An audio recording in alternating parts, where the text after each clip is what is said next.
एक खूबसूरत महिला पहली बार जेल में अपने पति से मिलने आई थी, लेकिन उसे क्या पता था कि जेलर की नीयत उस पर खराब हो गई। चुपचाप उसने नशीली दवा में कॉफी मिला दी। महिला को भनक तक नहीं लगी और जैसे ही उसने एक घूंट लिया वह तुरंत बेहोश हो गई।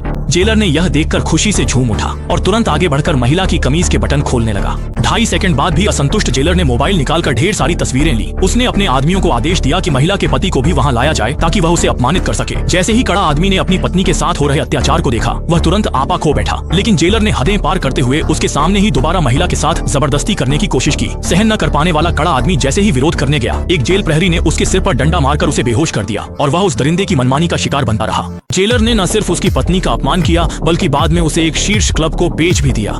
जब कड़ा आदमी को यह खबर मिली तो वह गुस्से से आग बबूला हो गया। उसने तय किया कि वह जेलर को इसकी भारी कीमत चुकवाएगा। सबसे पहले उसने साथियों की मदद से पेट खराब होने का बहाना किया। जैसे ही जेलर जांच करने आया, सरगना ने हमला कर दिया। एक लात से उसने जेलर को गिरा दिया, फिर उसकी वर्दी पहन ली। इसके बाद उसके साथी ने हंगामा किया और जब बाकी जेलर व्यवस्था संभालने में व्यस्त थे तो उन्होंने दरवाजा खोलकर सफलतापूर्वक जेल से भाग निकले।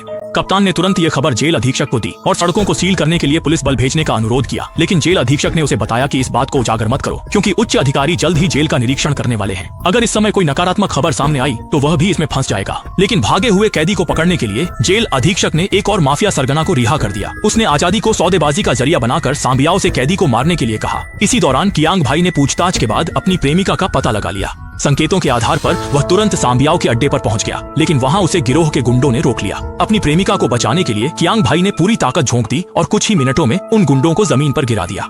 कियांग भाई के दबाव में उन गुंडों ने आखिरकार उसकी प्रेमिका का सही ठिकाना बता दिया। लेकिन उसकी कल्पना के विपरीत, जिसे वह दिल से याद कर रहा था, उसकी प्रेमिका को एक मसाज पार्लर में बेच दिया गया था। लेकिन जब कियांग भाई अपनी प्रेमिका को लेकर वहां से जाने ही वाले थे, तभी अचानक सांगब्याओ लौट आया और उसने अपने लंबे चौड़े बॉडीगार्ड को दोनों को रोकने का आदेश दिया। लेकिन कियांग भाई के शानदार वारों के आगे बॉडीगार्ड मौके पर ही पस्त हो गया। सांगब्याओ डरकर माफी मांगने लगा, पर वह चालाक आदमी नियमों की परवाह न कर चाकू निकालकर कियांग भाई की कमर में घोंप दिया। यह देख शाओ मेई ने प्रेमी को सहारा देकर भाग निकली। सांगब्याओ के आदमियों की घेराबंदी और पीछा करते देख दोनों को मजबूरन एक सुनसान गोदाम में छिपना पड़ा। शाओ मेई से बाहर न निकलने को कहा और खुद दुश्मनों को भटकाने बाहर चला गया। लेकिन जैसे ही वह निकला, सामने से सांगब्याओ आ गया।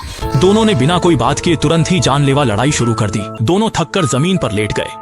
कियांग भाई की समझाइश के बाद सांगब्याओ को समझ आ गया, वह अब जेलर का पिट्ठू नहीं बनना चाहता था। इसलिए उसने उसके अपराधों को सोशल मीडिया पर उजागर कर दिया। जल्द ही पत्रकारों का झुंड जेल पहुंच गया। इस समय मुख्य निरीक्षक को कुछ भी पता नहीं था, लेकिन जैसे ही उसने अपने सहायक से मोबाइल लिया, उसके चेहरे पर अविश्वास छा गया। उस मोबाइल में जेलर द्वारा महिला परिजनों के साथ की गई ज्यादतियों के सारे सबूत थे। अब वह चाहे जितना भी बहाना बनाए, कोई फायदा नहीं था। अब जेलर इंतजार कर रही थी लंबी जेल सजा।